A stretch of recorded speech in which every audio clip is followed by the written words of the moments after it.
Good morning, everyone, and welcome to this week's episode of Chatting with the Lightkeeper. I'm Edward, otherwise known as the Lightkeeper, and I guess we'll start with what's new in my world. This week, I have had the pleasure of learning just how dependent we are as a society on electricity. You see, we're in my neck of the woods here in, I guess we could call it Lake Wobegon.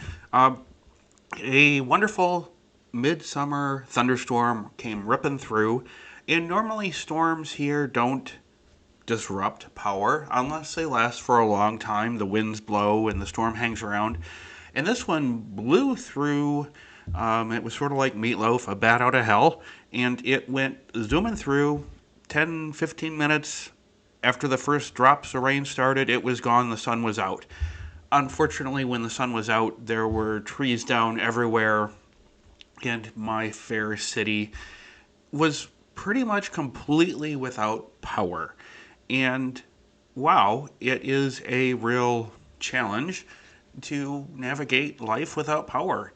Even driving, people turn into instant morons because the traffic signal isn't telling them red, yellow, or green, and they are too, I'm going to say it, stupid to realize that they need to treat it as a four-way stop. Oh, look, the light isn't working, so I'll just assume that it's green for me, and I will just drive through. Oh, it's been a nightmare. And on top of that, I learned through this experience that I have an addiction. And no, I am not going to go seek treatment for my addiction.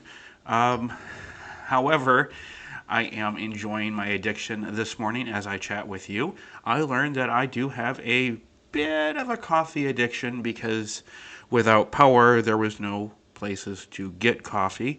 I didn't think of this till after the fact. Actually, I can safely say that it was my dad who reminded me that I could have had my coffee because, you see, I have a full camping set of cooking utensils and a nice camping stove, which means I could have gone outside for safety reasons and fired up the camping stove, which has a coffee maker as a part of it, and made coffee there. So I wouldn't have had to go without. However, I discovered I get a massive headache when I go without coffee. So thankfully, I am caffeinated this morning. I do not have a massive headache, and all is well. So let's get to it since all is well. I know I endeavor always to try and make kink and DS a positive experience, an uplifting experience.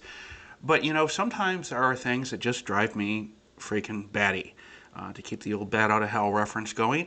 And they just drive me nuts. And there's been a few things that have been swirling this week. Maybe it was the lack of coffee that allowed some of these thoughts to swirl. But I have pet peeves, and I'm sure you have pet peeves about the lifestyle. So let's talk about the things that drive us bonkers about DS.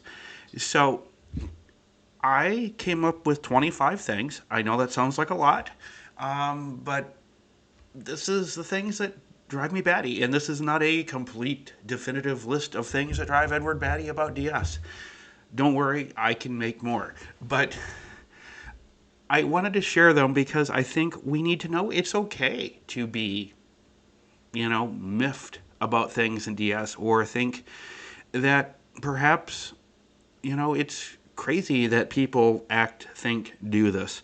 And even if we don't understand, or we, accept that somebody is going to do something totally different and drive us batty, we still can be driven batty even though we accept that they have the right to drive us batty. So, without further ado, let's dive into the things that drive Edward crazy about the DS lifestyle.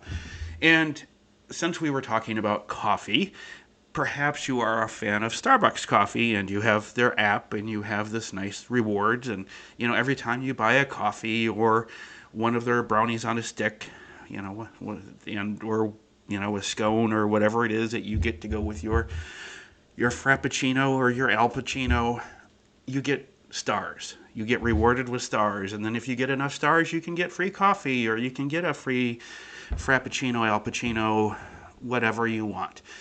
There's another group of people that drive me nuts, and I think they do this because they think they can get those gold stars from Starbucks. And it's those gentlemen, and this, yes, you can nail me to the cross for being sexist on this one.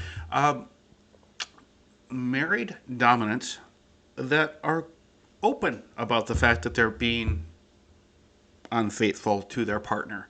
And I shouldn't just say married. Anybody who is partnered with their partner and on the dominant side.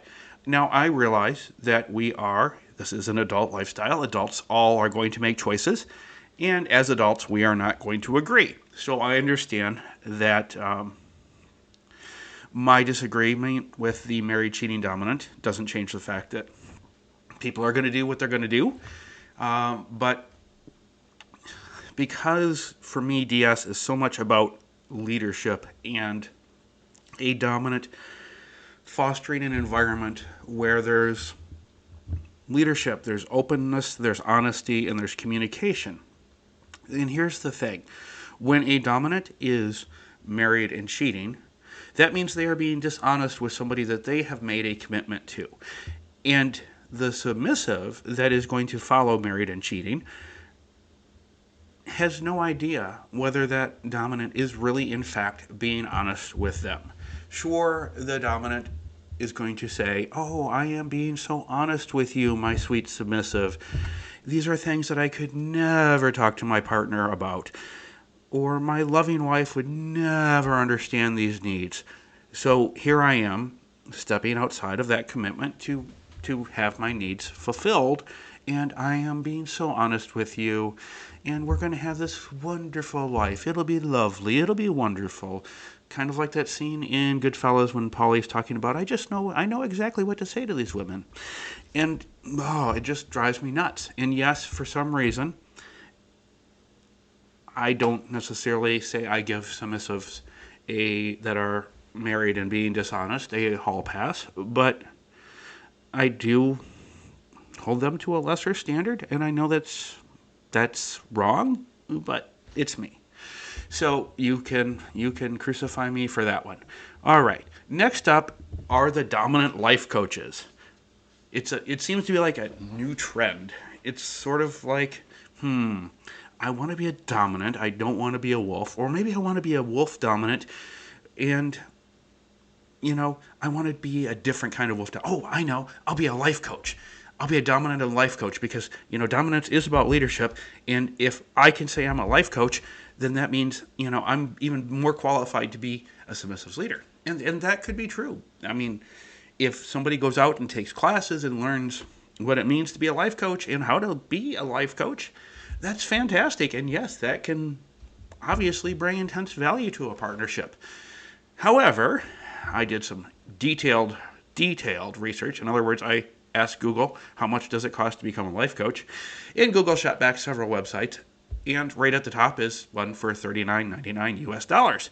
So for $40 US, you too can be a life coach. So, yeah, it's marketing.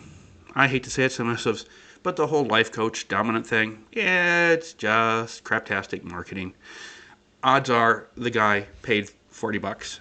And once again, I'm just saying this because I don't see this on the people of other genders that are doing the whole dominant life coaching thing. It just seems to be men doing it. So bear in mind that life coach is probably just a guy who shelled out $40 to someplace, and maybe as an added bonus they threw in, and he got ordained as well and can coach you and marry you all in one fall swoop. Next up is the fake it until you make it dominance. And I understand we live in a life where putting your hand up and saying, I don't know, is looked upon oftentimes as a sense of weakness. Or if you're newer to DS, you are, unfortunately, sometimes people who are newer are treated without the respect that they deserve, especially on the dominant side. So it is understandable that people would want to fake it until they make it. My favorite example of this was there was a gentleman who was involved in my local community, and after a month I happened to look up his profile, and he was listing all his dominant achievements. And then he said how long he had been in the lifestyle. And now I am not good with math. That is one of the reasons why I majored in history, is because I seriously did not have to take one iota of college math for my history degree. Because for me, math means mental abuse to humans. And I did have to take a test, which I may or may not have cheated. Okay, I did cheat on the test because one of my friends ran the testing center and happened to slip me the answer key along with the test. Thank you, Brian. So anyway, back to the faking till you make it. So I did the math, and this gentleman started being a dominant at age 10. Seriously, at 10 years old, this guy knew he was a dominant? No. There's sort of faking it because, maybe you're not sure, so you fake a little bit. Look, we all do it sometimes in our life. I do it sometimes at work. I can honestly remember being very quick-witted for a change during an interview with the big tech company that started me on my, I guess it's the place where I made my bones in the world of technology that I work in. And they asked me a few questions, detailed questions about the inner workings of computers, which I had no idea. And I used humor to fake it. And I got the person to laugh. And we laughed about it, and they moved on because they thought that my joking about it meant I knew it. I faked it with humor. So it's something that we do as humans. But look, we have to be aware of the guy that fakes it so much that they think that they will not notice that, you were a dominant at 10 years old. Now, perhaps that upsets you and makes you want to howl. It makes me want to howl a little bit. Speaking of that, there is a whole genre of people that are looking to howl at Uranus. And these are the wolf men of kink. Everywhere we go now, it seems like every dominant man out there is some sort of wolf. Daddy Wolf, Master Wolf, Sir Wolf, the old gray wolf, the young gray wolf, the lonely wolf, I have more subs than pups wolf. I have no idea. It's just wolf, wolf, wolf, wolf, wolf. So let's talk a little bit about wolves in general. Now, we all know wolves run in packs, or maybe perhaps we don't all know that, but wolves run in packs. And therefore, there's an appeal there because, dominant leader of the pack. Well, here's the thing. Packs are really just families. So that pack of wolves you see running together, for the most part, is, grandpa, grandma, aunts, uncles, mom, dad. And within that pack, we could play on some southern United States stereotypes. Hey, that's not only my sister, that's my wife. That's how wolves do it. In fact, there is a place in my state where there is a wolf pack that every so often the DNR is the Department of Natural Resources that oversees fishing, wildlife, and all of that stuff. And since this wolf pack is in a very isolated part of the state, they occasionally have to bring in new wolves to the pack, because if not, they would be, three-legged, three-eyed, naming themselves Jethro and Cooter. Sorry if you live in Mississippi and Alabama for me making fun of you. But that's wolves running family packs, and so it's not only your sister wolf, but also your wife, so that's kind of icky and gross. On top of that, wolves are predators. And I know that sounds kind of cool in a kinky sense. You're a kinky predator. Yeah, and we live in an area where people who commit sex crimes are called what? Oh yeah, they're called predators.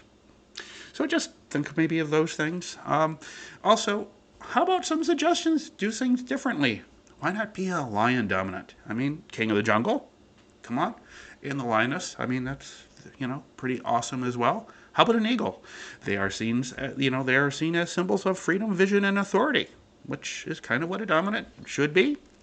And I know, guys, that perhaps you're afraid to take this one on because it does have a different meaning in gay culture, but why not a bear? Why not be a grizzly dom, grizzly bear dom? You know, and you could use the bear's symbols of strength, resilience, and protection, which, once again, doms should do that with their submissives. How about an elephant?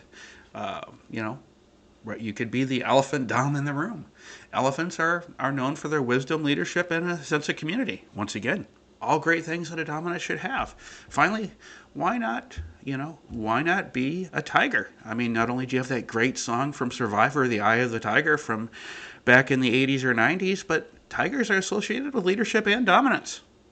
Why isn't there any tiger doms? I mean, I know perhaps you're a Detroit Tigers fan like me, and the Detroit Tigers are having a stinky baseball season.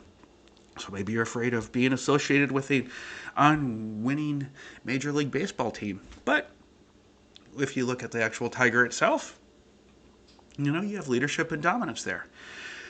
And so enough about wolves. I will add this. If you are a wolf dom and you are listening, if I drop my pants and mooned you, are you going to howl at my moon? All right. Had to say it. So finally we come to young people. You're too young. You don't know anything because you're young. Or on the flip side, people who find the lifestyle when they're older, some of the younger folk will say that they're too old. They don't understand the world now. They don't get it. They don't understand it. And age shouldn't be a barrier. Whether you're young, whether you're old, people who are young are coming to this lifestyle with the same thing that people who are old and coming to the lifestyle with. And that's fresh perspectives. They are seeing things differently. They are not tainted, if you will, and I will admit that I am tainted because I've been around the lifestyle for so long that sometimes you just see things and say, oh, well, that's just the way the lifestyle has always done it. Where somebody who is young or even old, anybody who is new to the lifestyle might look at that thing that I say and say, that's just how we've always done it. And they'll say, well, why? And it's great. They bring new ideas, new perspectives, new thoughts that, once again, we all don't have to agree with, but it's fresh ideas, fresh perspectives. And that's the only way to really get them is by bringing in people who are new. And so it doesn't matter whether they're young or whether they raised a family and then decided to finally explore who they are and discovered kink. It doesn't matter where they are on the circle of life. It just matters that they're here, and we should be, as a community, embracing them and learning from them as we teach them as well. And here's another one that comes from some experienced kinksters. They will think that if you are new to the lifestyle, whether you're young, old, or in between, you should just shut up and listen. That's how you learn. You learn by shutting up and listening. You don't learn by talking, which is true. We don't learn when we talk. But when we talk, we share our thoughts and ideas. And yes, new people, new explorers do need to listen, read, learn. But they also, when they have a question, they need to not just shut up and say, well, that's just the way it is. Ask why. Question it. Build a lifestyle the way they want it. So, no. Quit telling people who are new just to shut up and listen. Shut up and have a conversation. Or actually, the person that needs to shut up is the person telling them to shut up. Instead, have a conversation with them. Have an educational conversation. Teach, listen, and learn. It's that simple. Something that's kind of personal for me is the feeling that there was something wrong with me. We're moving on, by the way. There was something wrong with me for liking all this kinktastic things. We can feel that things are kind of goofy for liking kinky things, and we shouldn't. So that's something that bugs me that we shouldn't. And I'm going to pause for a second and enjoy a sip of my addiction of caffeine here.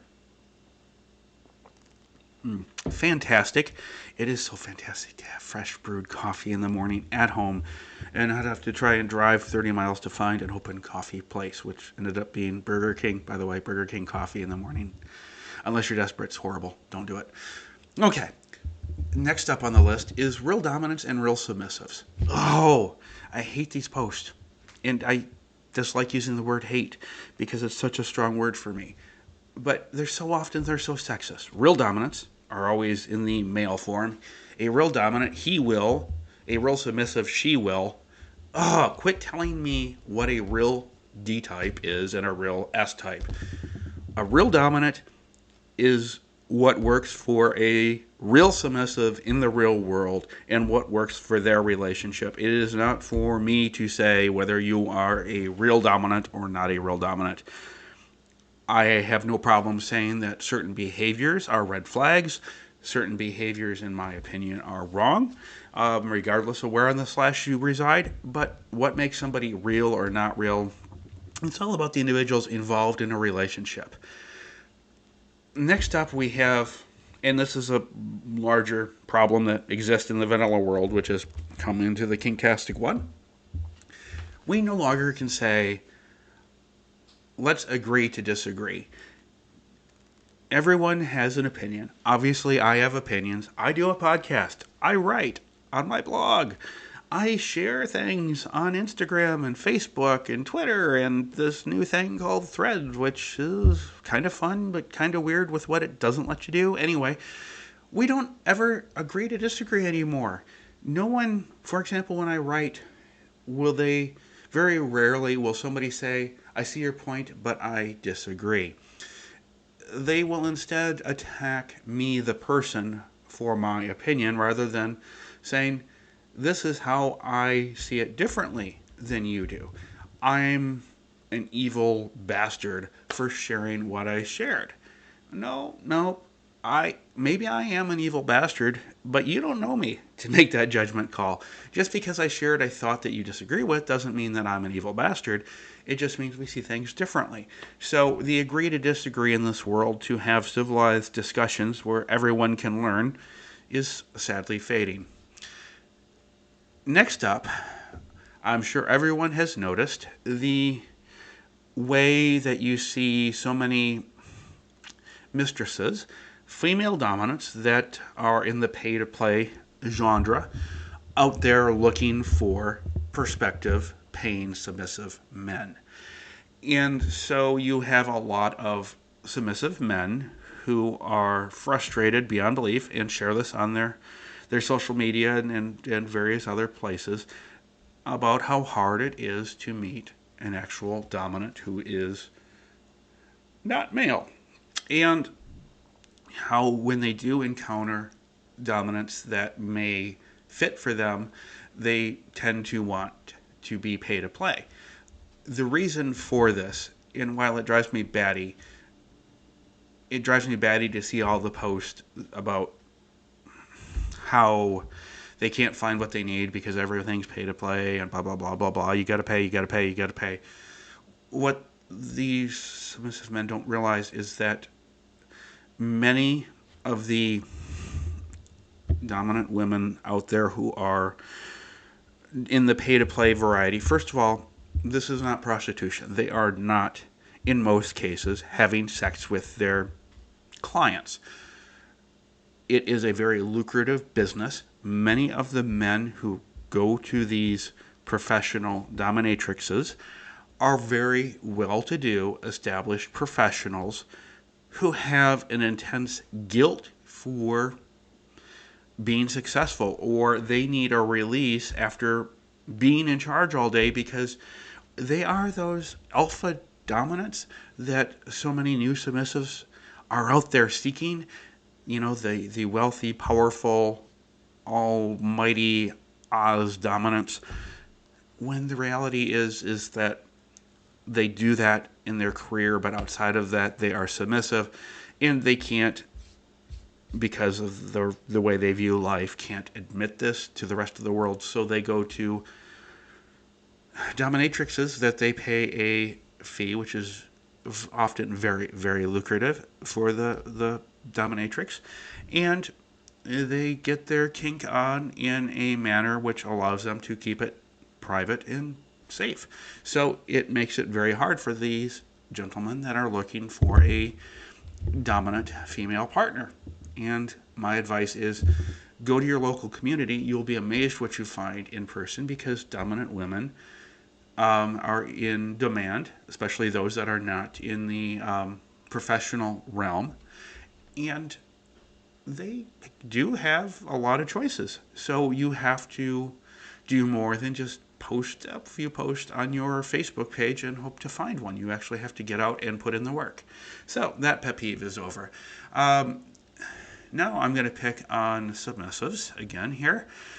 So often when we look at our social media feeds, if we have a kinky social media feed, you will find a submissive out there ranting and raving at or about their dominant because their dominant didn't bend over backwards to give the submissive what they wanted. And there's a whole subset of submissives that sort of think submissive unfortunately means being taken care of. I'll do what my dominant wants as long as my dominant is giving me the things that I want. It's kind of a weird cycle where these people say that they are submissive, but they're only submissive as long as what they're being asked to do is exactly what they want to do. When they are asked to do something that they don't want to do, it could be as simple as saying, "Oh, you have a busy day tomorrow, so tonight let's have you go to bed at 10 o'clock rather than 11 o'clock." And that's not what they want, so they go online and throw a hissy fit. It drives me bonkers. DS is about doing things you don't want to do, regardless of the side of the slash you're on, to make your partnership better. Drives me bonkers. Next up is those folks that are in a long-distance relationship, especially submissives, but it does apply to dominants as well. And they instantly take to their social media feeds and start complaining that their internet-only partner, who they've never met, they never will meet, and if that's the way you want to work your relationship, that's fine. I'm not saying that's wrong. That's absolutely fine. But they will go on and they will just go off on their partner for ghosting them. They haven't talked to them in 6 hours. They haven't heard from them in 6 hours. They're ghosting me. It's horrible. I feel all this intense pain. No. Your partner on the other side of the world is actually having a really rough day and they feel sick and they took the day off work and they dozed back off, and so they didn't answer you right away. They're not ghosting you, they're just having a life. So it drives me nuts when you see that post. Next up are how it's hard to be a submissive female because I want to be a feminist. I can understand how it seems like being a feminist and being a submissive woman don't jive, right? It sounds like that on the surface.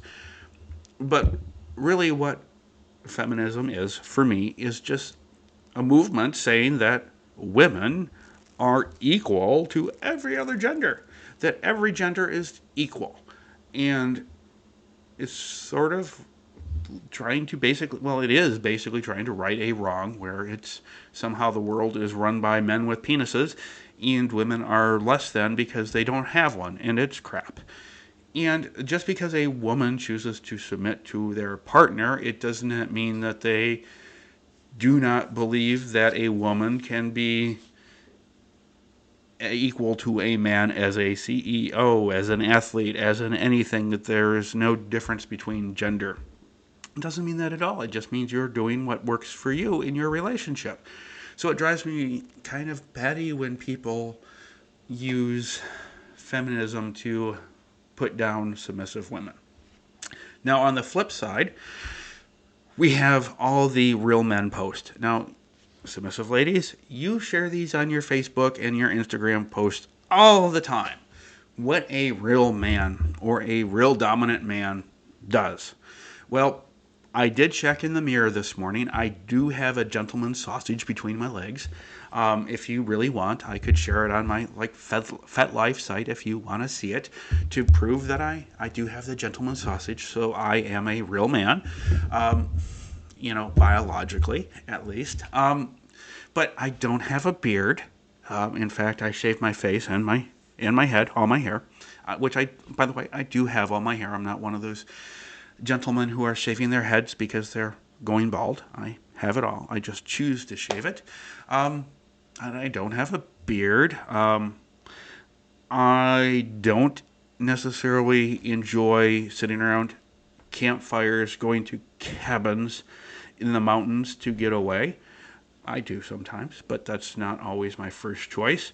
Um, let's see, what other real manly assumptions? Oh, I don't own any firearms. Let me rephrase that. I do own.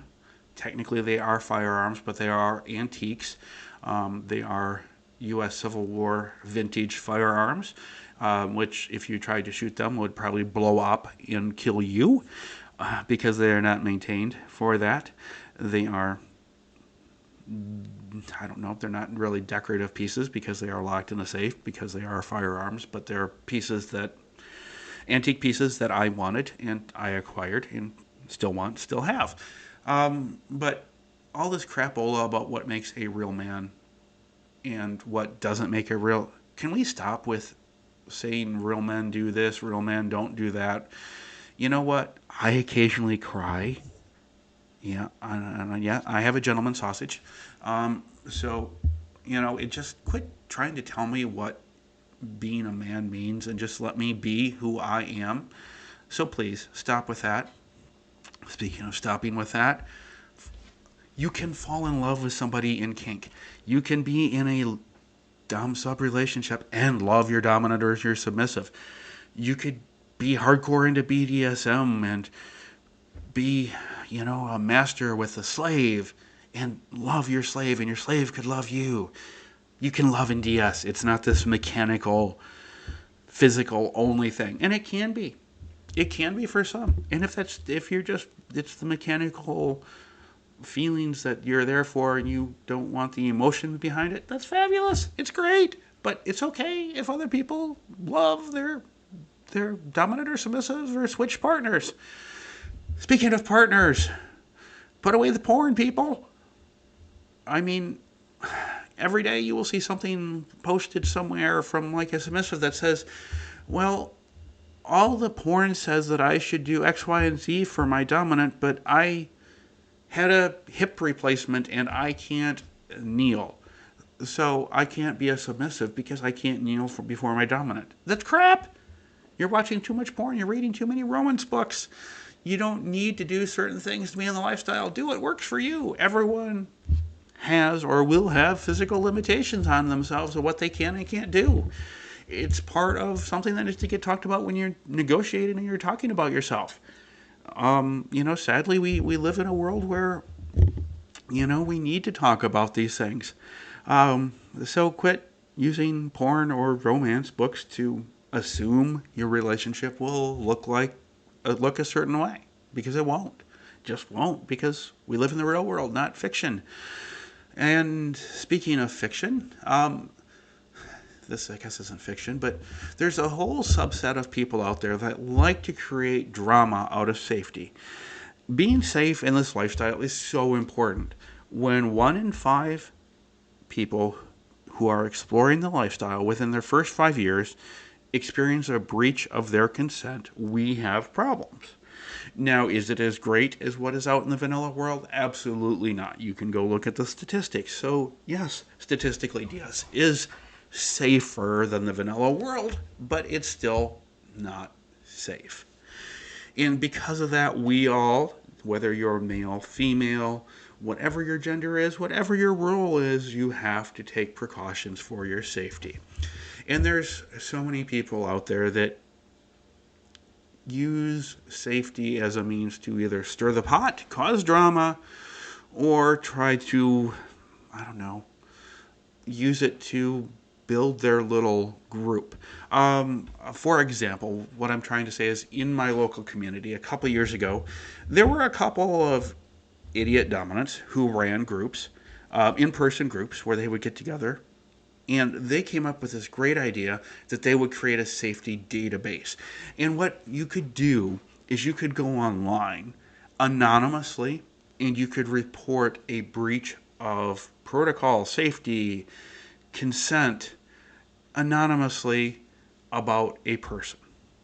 And these dominant leaders of their little groups would then not allow those who were reported to have breached, say, not, let's say somebody reported somebody for not promptly stopping when somebody used their safe word.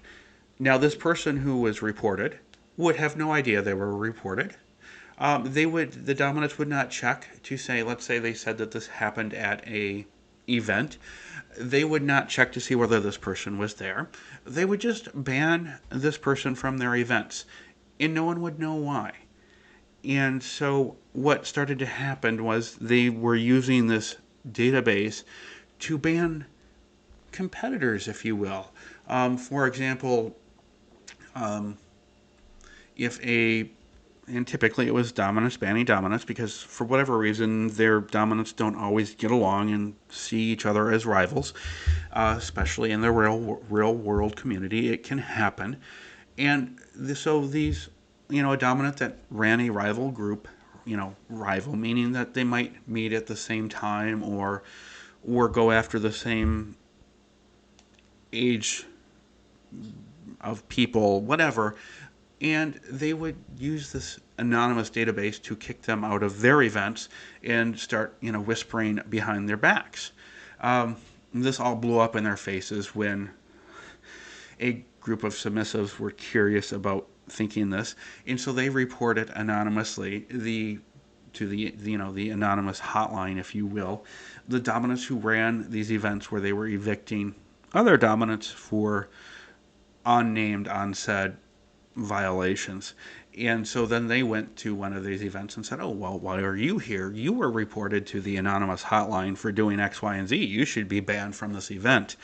And it all blew up, and there was all sorts of drama. And we shouldn't be making drama out of safety issues. We need to be transparent. If you run an event and something happens, be honest about it. If how it was handled could be handled better in the future, explain how it was handled and the lessons you learned. Next time, if something like this happens, we will do this. We learned this from what happened. Just be honest with it. And the other thing kind of on this is in the online community, there are whole groups and tribes and all sorts of people that kind of come together and they call somebody out because they did something they didn't like. Or, oh, this person kind of over here, their profile picture kind of resembles this person over here who we have decided is a bad person, and we are going to spew mean and nasty, unsubstantiated things about it. Look, if you're going to go out and you're going to call somebody out for safety violations, criminal violations, whatever it is, if you're going to call somebody out for critical things, do so with facts, not with innuendo, and not with subtleties where you don't actually say the person's name, but you hint at it, and you do. Just, if you're going to do it, stand by it and say what you mean, and if somebody doesn't like it, they don't like it. But state the facts as you know them, share your truths, and share them honestly. Don't do the whole craptastic innuendo hiding behind things. Okay. Here's another one that drives me bonkers. And yeah, everyone here probably will have a right to pick a bone to pick with me with this one. But I just broke up with my first lifestyle partner and I'm so heartbroken. Will I ever love again? Yes, you will. You will. You'll heal. You'll love again. Yes, breaking up with that first real lifestyle love, it freaking hurts so bad. Because in essence, for the first time in our lives, if you are into the whole actual lifestyle rather than just enjoying the kinky side of it, if you're into that whole lifestyle, you have opened yourself up in a way that you've never opened yourself up before. So yes, it is going to hurt atrociously. It is going to feel like, I don't know how else to say this, but that first time you had your heart broken, perhaps as a teenager or in your very early 20s, your first real love, it's going to hurt like that again. And it's something that we all should be prepared for. And it just kind of drives me bonkers because every day I see a post from somebody complaining of this, and I just want to be like, yeah, duh. Yeah. If you did a little research, you would know that this is what it was going to feel like. It's normal, it's okay. And it really isn't, I guess, so much the people that are saying, is this normal, is this okay? It's the people who are using it to get sympathy. You'll see the same post from the same person in 3 or 4 different groups, and then maybe over on their blog. And it becomes quite apparent they're looking for attention rather than looking for somebody to say that, yes, this is normal and it's okay. So that's where I'm going with this. It's the people who are using the heartbreak to garner attention. And then we come to the opposite side of that. I'm in a serious relationship with my wife, my husband, my partner. We've been together 12 years. And I have suddenly discovered that I am a dominant, or I am a submissive, or I like kinky sex. And I have also decided that I need to have this in my life. So how do I get my needs met? You know, the thing is these people that always kind of post these rants, they haven't been honest with their partner their whole time about what was of interest to them. And for whatever reason, they refuse to go talk to their partner about the things that they would like to try. And maybe I'm in the minority.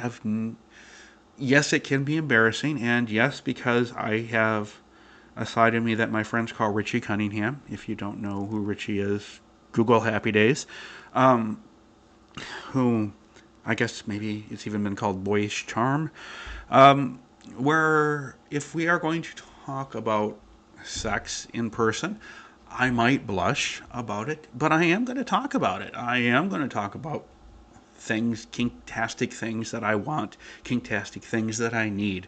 And yes, I might blush doing it, but I am able to fully talk about it.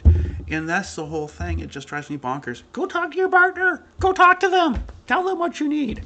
And then if they won't, then you have a whole things that you need to work through to figure out what you're going to do next.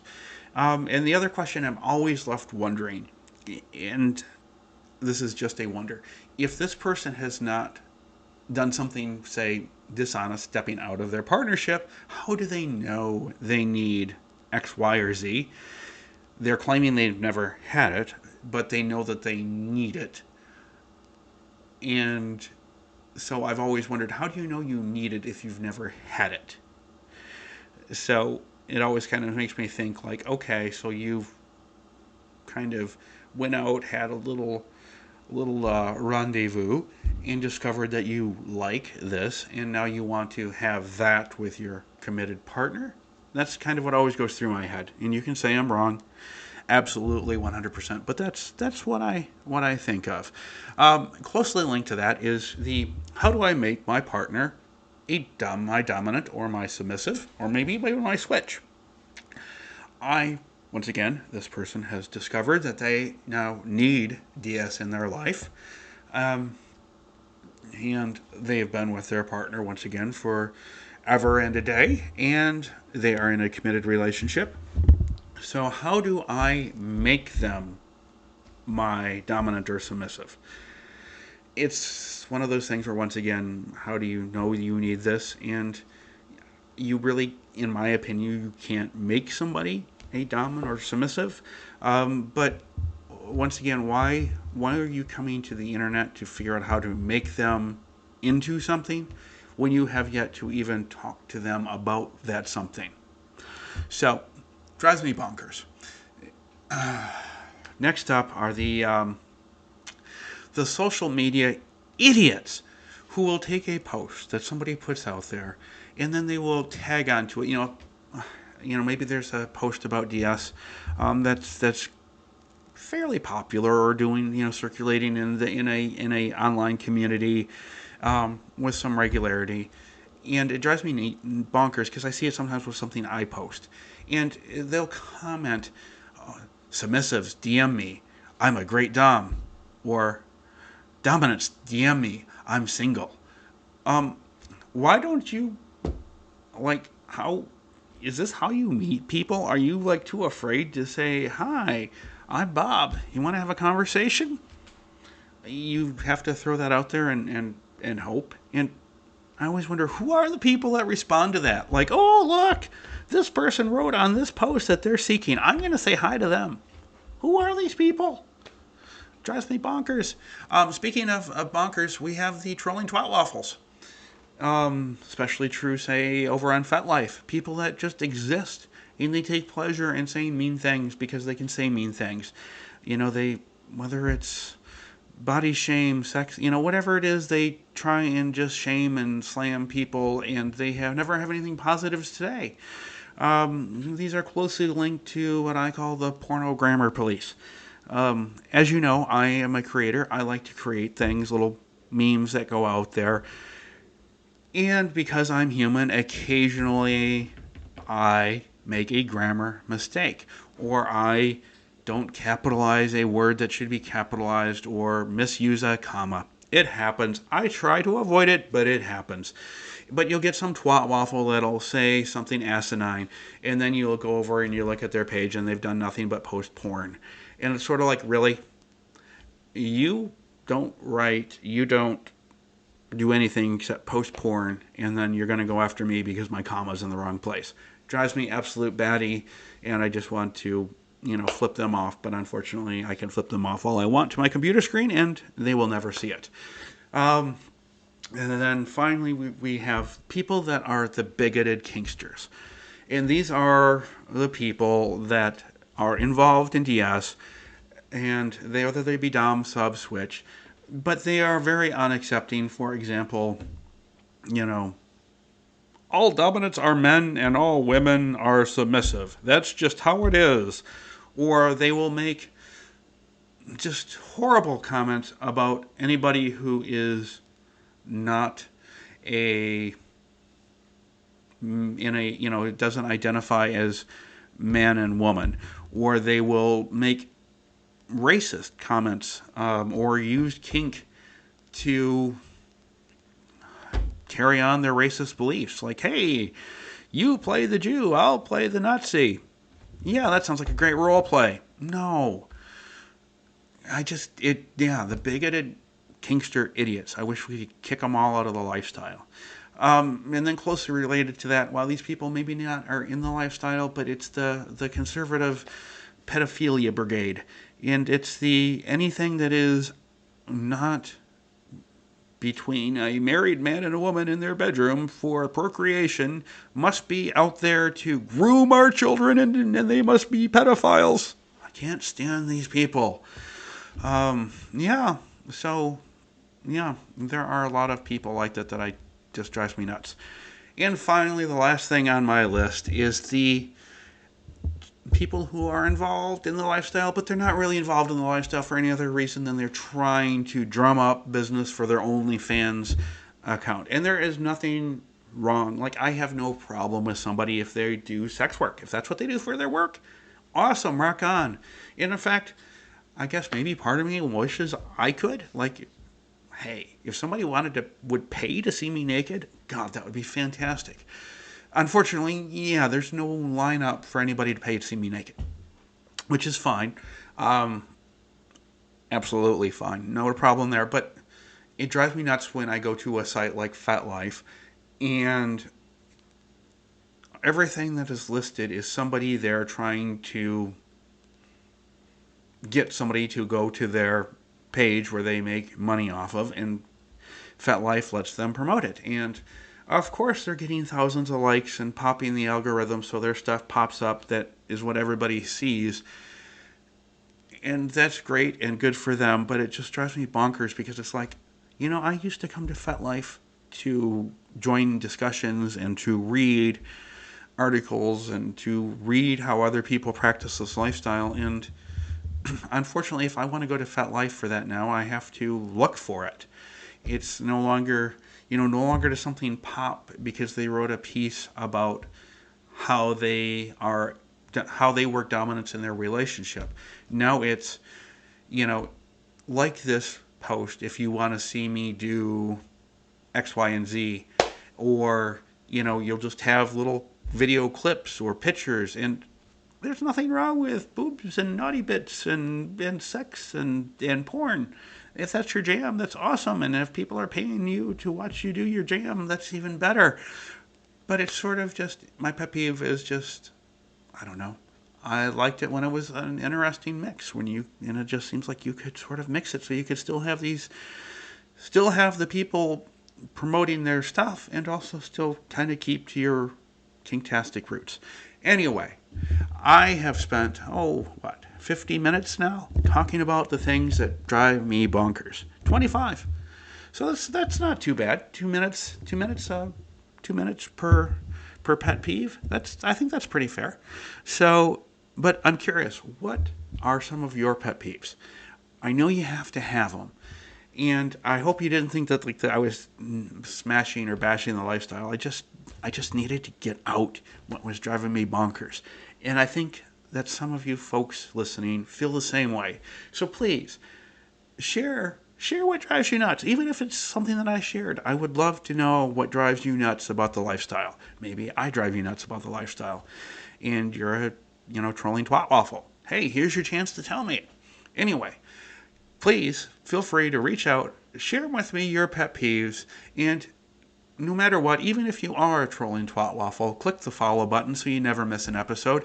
Because, hey, you'll listen and you'll get all riled up and, ticking off a troll, that kind of sounds fun to me. Anyway, so no matter what, click the follow button and shoot me some of your pet peeves. I look forward to hearing from them, hearing from you about them.